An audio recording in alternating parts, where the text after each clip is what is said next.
Hey, it's Dr. Davis. Welcome to the words of A. Davis Smith. Today we're going to be talking about sexual marketplace value and redefining what attracts men. Time to light them up. Let's get started.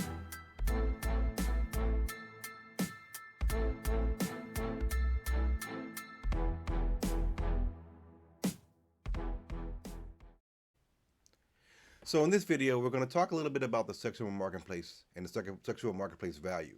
I mentioned this in one of the other videos that I made, and I wanted to kind of take a second to kind of clarify.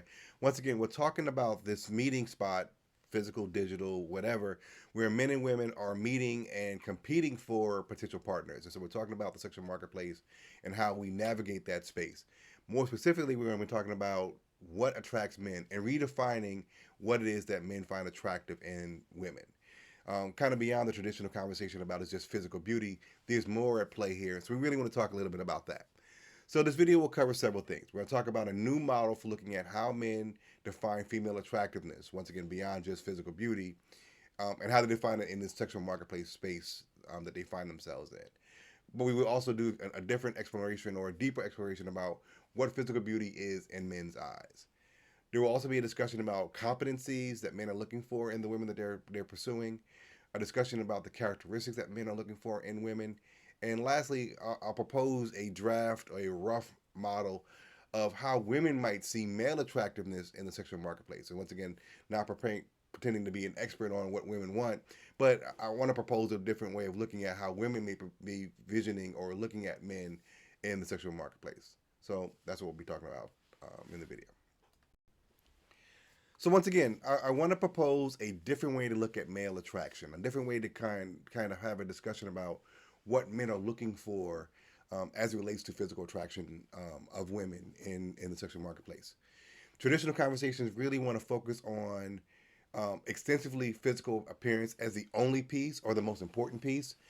It is a piece, but I debate about whether or not it is the most important piece, and clearly isn't the only piece.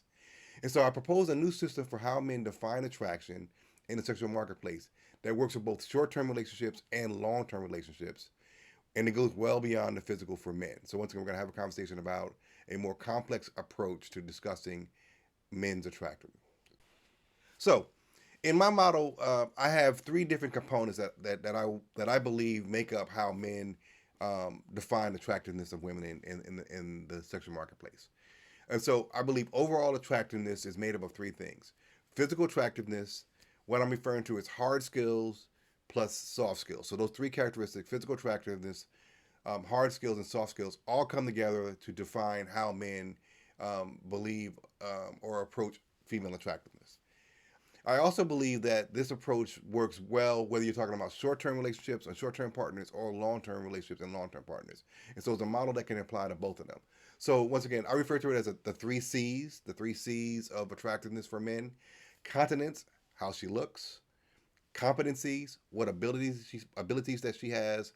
And characteristics, how she behaves. So continence, competencies, and characteristics, I believe, are the components that make up attractiveness for men. So as it relates to countenance, once again, how she looks, I believe the old traditional scale that men have used, she's a 10, she's a 3, whatever, is still applicable to a certain extent, But I think what makes it more clear is if you have actual labels or descriptors associated with that to help figure out, once again, what it is that we're talking about when we're talking about physical beauty for a woman. So I believe 10 equates to gorgeous, 9 equates to stunning, 8 is a good descriptor of beautiful. 7, I believe, is pretty. 6, a good descriptor for cute. 5 is average. Once again, right in the middle, so average makes sense. 4, unattractive. 3 can be described for homely. 2 for ugly. And 1 is hideous. Once again, I just wanted to associate some clearer labels to allow for some common language or common discussion around when men are using descriptors or numerical descriptors for women. So once again, I think this rating scale helps a lot in that regarding the continence component or the physical appearance component of male attraction.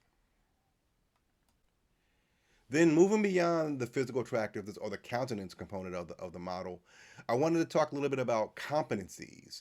which is what abilities that the woman possesses that the man finds attractive. And so, once again, the second C of the three C's is competencies. What are the hard skills and abilities that she actually possesses that men find valuable and useful in either a short-term or long-term relationship? So, the question is the degree to which she has these traditional abilities that are valued by men. Does she have the traditional abilities that we want our women to have? Things such as cooking, the ability to cook, the ability to care for children, and caring for our homes. Once again, these hard skills, these abilities that are significant to men. Does she have those things, and is she able to do things related to those abilities that once again that a man finds attractive?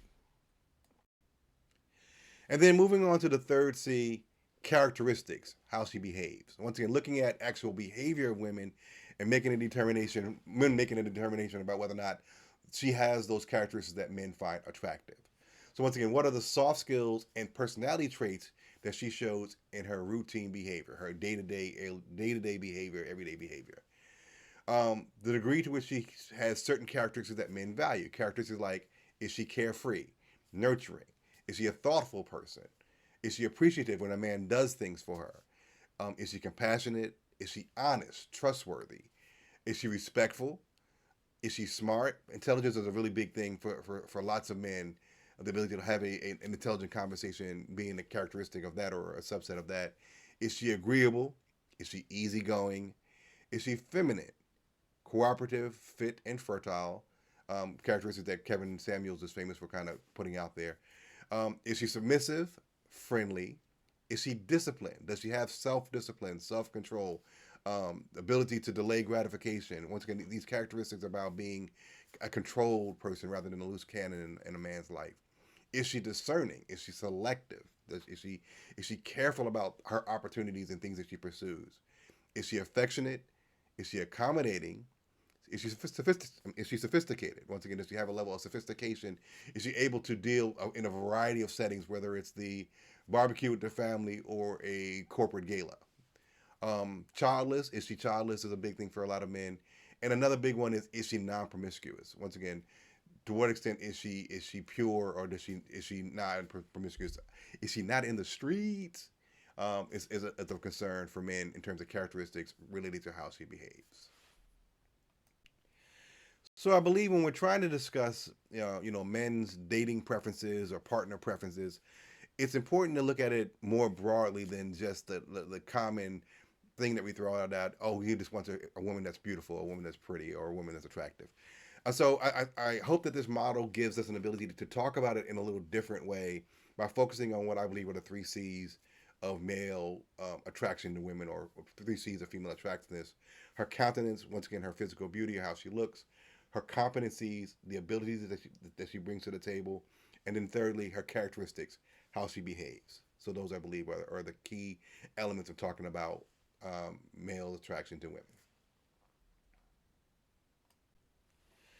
Next, I want to take a brief attempt at trying to standardize or generate a draft model for how women may um, be attracted to men. So, I want to take a shot at defining women's attraction to men in the sexual marketplace. Once again, this is an early attempt. And I welcome conversation with women to give me guidance, to provide input in terms of what the model is missing, what I'm way off base for, what I've gotten right. So once again, I continue to kind of shape this in a very data driven way to kind of look at attraction. And I also encourage men along the same lines to take a look at the model that I propose for men to see whether it fits and to what extent it fits in terms of what they're looking for their partners. But once again, looking at kind of an early attempt at a model for women's attraction, some possible factors that I've identified are a man's access to resources. Once again, does he have the ability to does he have money? Does he have resources that are of value to a woman? His access to influence and power.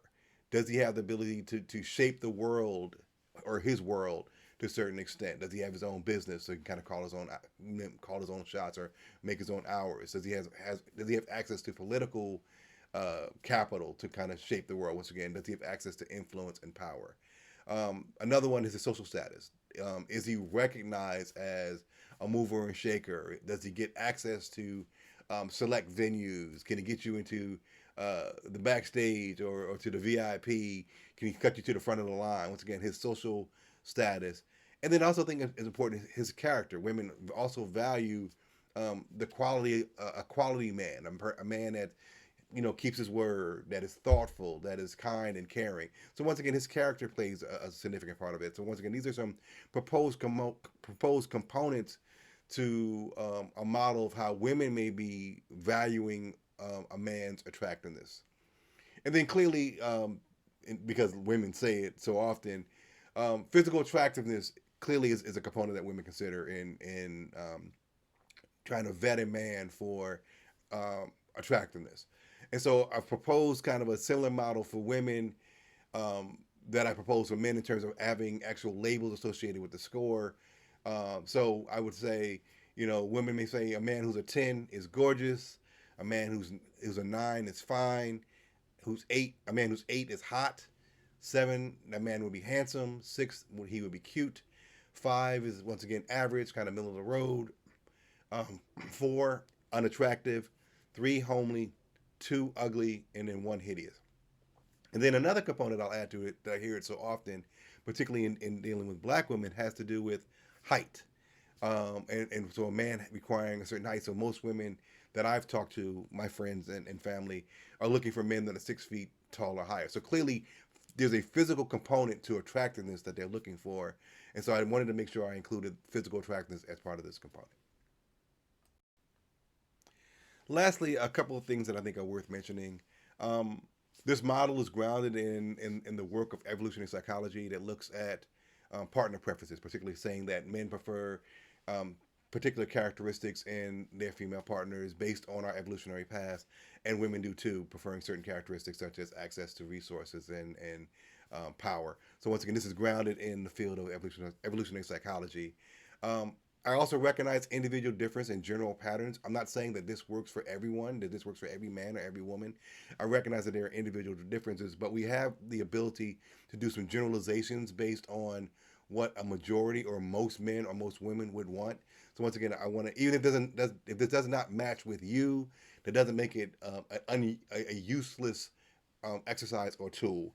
And then lastly, short-term versus long-term relationships both can be related to these proposed models. There will be some differences in which countenance, competencies, and characteristics are important to an individual. For example, promiscuity is a highly desirable characteristic for a short-term hookup, but not so much for a long-term relationship. So once again, there is some differences between short-term and long-term. But once again, I think the models that I propose work for both. So hopefully that you'll be able to see the relevance in your day-to-day activities. If you enjoyed this video, you can find more information from me and more videos from me at Facebook, TikTok, Instagram, and YouTube at Words of A. Davis Smith. You can also find information about me at my website, www.wordsofadavissmith.com. Thanks for your time and attention. Have a great day.